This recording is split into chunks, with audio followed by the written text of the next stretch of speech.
Hi అండి, అందరికీ నమస్తే. నా రాక్షసుడు పార్ట్ 91.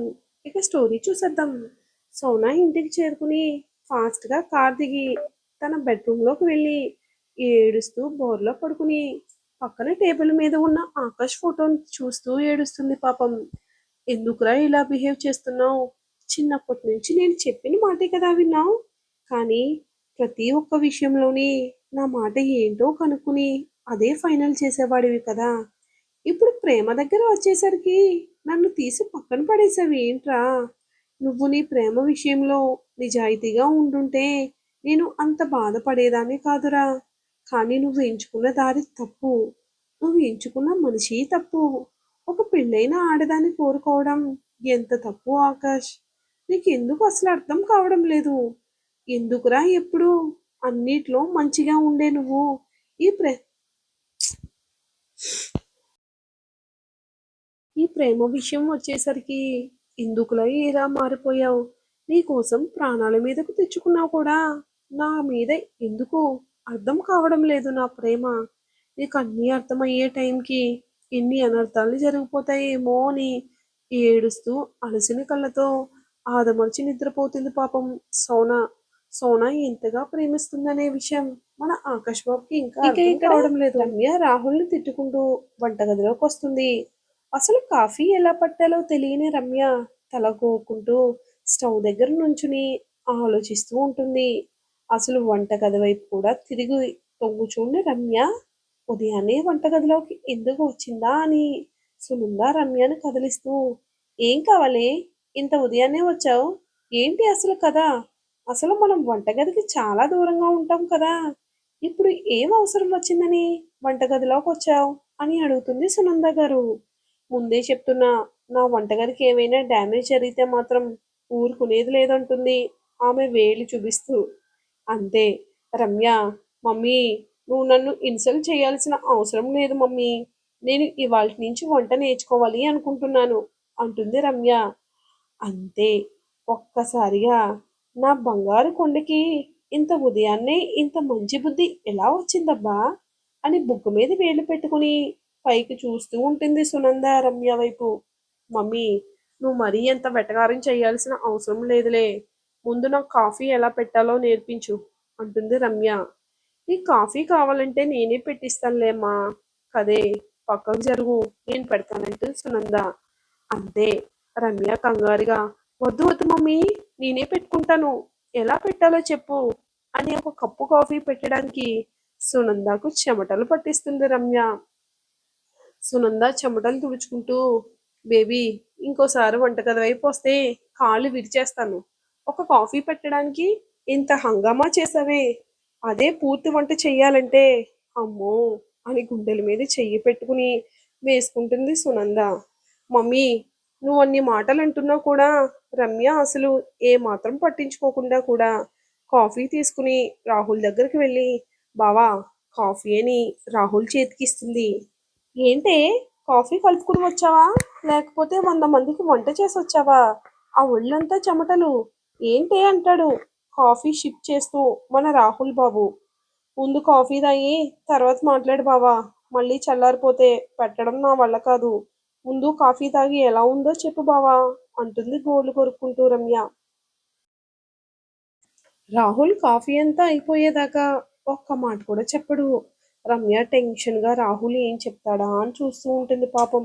రాహుల్ కాఫీ అంతా తాగిన తర్వాత కప్పు పక్కన పెట్టి రమ్యను ఒక్కసారిగా దగ్గరకు లాక్కుని ఆమె పెదాల మీద గాఢంగా ముద్దు పెట్టి, ఇంత బాగుందే కాఫీ. కాకపోతే ఇదంతా నీ గొప్పతనం కాదు, నేర్పించిన నా అత్తమ్మ గొప్పతనం అంటాడు. బావా కాఫీ ఎలా పెట్టాలో చెప్పింది మీ అత్తగారే కానీ చేసిందంతా నేనే కదా. ఎంత కష్టపడ్డానో తెలుసా అంటుంది ఉడుక్కుంటూ రమ్య. ఏంటే కాఫీ పెట్టడానికి అంత కష్టపడిపోయావా? అదే రేపు వంట చెయ్యాలంటే ఇంకేం చేస్తావే అంటాడు రాహుల్ ఆమె ముక్కు గిల్లుతూ. రమ్య కోపంగా ముక్కు రుద్దుకుంటూ, నా మొగుడు వంట చెయ్యి, అది ఇది చెయ్యి అని నన్ను కష్టపెట్టాడులే బావా. ఏదో నా మీద కొంచెం కోపంతో ఇలా చేస్తున్నాడు కానీ ఎంత మంచివాడో నా మొగుడు అంటుంది అతని గట్టిగా హత్తుకుంటూ రమ్య. అబ్బా మా ఇలాడి ఏ వయసు పెట్టి సూప్ రాస్తున్నదే, ఇంకా ఏమైనా పని చెప్తానేమో అని ముందే చేస్తున్నావు. ముందర కాళ్ళకి బంధం వేస్తున్నావు. కానీ ఇవాల్టి నుంచి ఇది చాలే. ఇప్పటికే చాలా ఎక్కువైపోయింది. త్వరగా ఆఫీస్కి రెడీ అవ్వని బయటికి వెళ్తాడు రాహుల్. అప్పుడే సూర్య వస్తూ కనిపిస్తాడు. రాహుల్ కంగారుగా మళ్ళీ రూమ్లోకి వెళ్ళి దాక్కుందాం అనేసరికి రేయ్ సాలేగా అని గట్టిగా పిలుస్తాడు సూర్య. రాహుల్ ఏడుపు మొహం పెట్టుకుని దేవుడా నువ్వే నన్ను కాపాడాలి స్వామి అని అనుకుని ఏంటి బావా అప్పుడే ఆఫీస్కి రెడీ అయిపోయావా అని పళ్ళికిలిస్తూ వస్తాడు రాహుల్. సూర్య చేతులు కట్టుకుని సీరియస్గా రాహుల్ వైపు చూస్తూ ఏంట్రా నా చెల్లి రూమ్ నుంచి వస్తున్నావు అంటాడు సూర్య. రాహుల్ అది ఇది అని నసుగుతూ తన దగ్గర ఇంపార్టెంట్ ఫైల్ ఒకటి ఉంటే తీసుకుందామని వెళ్ళాను రా అంటాడు రాహుల్. సూర్య అదే సీరియస్ లుక్తో మరి ఫైల్ ఏదిరా అంటాడు. అవును ఫైల్ ఏది అంటాడు తడబడుతూ రాహుల్. సూర్య అదే యాటిట్యూడ్ లుక్ ఇస్తూ ఉండేసరికి రే బావా నీకు మ్యాటర్ తెలిసిందని నాకు తెలిసిపోయింది. ప్లీజ్ అలా కోపంగా చూడకరా అని అంటాడు. నీకు చెప్పనందుకు సారీ అంటాడు. సూర్య కోపంగా ఏం మాట్లాడకుండా రాహుల్ దాటి వెళ్తుంటే రాహుల్ సూర్య చేతిని గట్టిగా పట్టుకుని రేయ్ సారీ చెప్పాను కదా బావా నువ్వు అలా ఏం మాట్లాడకుండా వెళ్తుంటే నాకు భయం వేస్తుందిరా అని అడుగుతాడు. నా ప్రేమ విషయం ముందే నీకు చెప్పాలి అనుకున్నానురా. కానీ నేను ఒక స్థాయిలో నిలబడిన తర్వాత చెప్పాలి అనుకున్నాను. అంతే తప్ప వేరే ఉద్దేశం ఏం లేదురా. నాకంటూ ఒక గుర్తింపు లేకుండా నీ చెల్లిని ఇవ్వమని ఎలా అడిగేదిరా అని అంటాడు రాహుల్.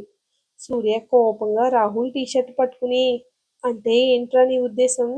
నేను నీ ఆస్తి పాస్తులను చూసి నా చెల్లిని ఇవ్వాలా వద్దా అని డిసైడ్ చేసేవాడిలా అంటాడు గట్టిగా.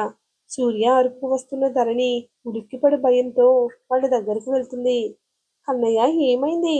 ఎందుకు అన్నయ్యతో అంత సీరియస్గా మాట్లాడుతున్నావు? ముందు అన్నయ్య టీషర్ట్ ఎందుకు పట్టుకున్నావో వదులు అని విడదీయాలని చూస్తుంది.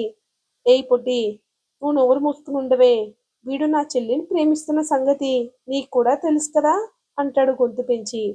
ధరణి భయంతో చేతులు నలుపుకుంటూ సూర్య వైపు అలాగే చూస్తుంది. ఏంటి అలా చూస్తున్నావు? నాకెలా తెలుసనా ఈ విషయం? పిల్లి పాలు తాగుతూ నన్ను ఎవరూ చూడట్లేదనుకున్నట్టు వీడు వేసే వేషాలన్నీ అలాగే ఉన్నాయే. నా అండర్ గ్రౌండ్లో జరిగే విషయాలు నాకు తెలియకుండా ఎలా ఉంటాయి అని సీరియస్గా అడుగుతున్నాడు సూర్య. వాళ్ళు గట్టిగా మాట్లాడుకుంటుంటే రూమ్లో నుంచి రమ్య కూడా బయటకు వస్తుంది. అక్కడ వాళ్ళని అలా చూసి ఏం జరిగిందో తెలియక ఏమైంది అన్నయ్య అంటుంది భయంగా. సూర్య ఒక్క చూపు చూసేసరికి రమ్య భయంతో ధరణి చేతిని గట్టిగా పట్టుకుంటుంది. రాహుల్ వైపు చూస్తూ చెప్పరా నేను ఆస్తులన్నీ ఉన్న వాళ్ళని పొజిషన్ని చూసేవాడిలా కనిపిస్తున్నానా అని అడగ్గా రాహుల్ చిన్నగా అది కాదు బావా అనేసరికి సూర్య గట్టిగా నోరు ముయిరా నువ్వు అలాగే అనుకున్నావు కదా మరి అలా అనుకుంటే ఇప్పటికే నువ్వు మాకన్నా ఆస్తిలో తక్కువే కదరా మరి నా చెల్లిని ఎలా ఇస్తాననుకున్నావు అని రాహుల్ నక్కుని కిందకు వెళ్తాడు. ధరణి రమ్య ఏడుస్తూ సూర్యాన్ని పిలుస్తున్నా కూడా పట్టించుకోకుండా రాహుల్ చేయి పట్టుకుని కిందకు లాక్కొని వెళ్తాడు సూర్య. రమ్య ఏడుస్తూ అన్నయ్య బావని ఏమనుకు తప్పంతా నాదే. బావని నేనే ప్రేమించమని వెంటపడింది నేనే అన్నయ్య. బావని ఏమనుకు అంటూ ఏడుస్తుంది రమ్య. వాళ్ళ అరుపులు విన్న ఇంట్లో వాళ్ళందరూ ఏం జరిగిందో ఏంటో అని హాల్లోకి వస్తారు.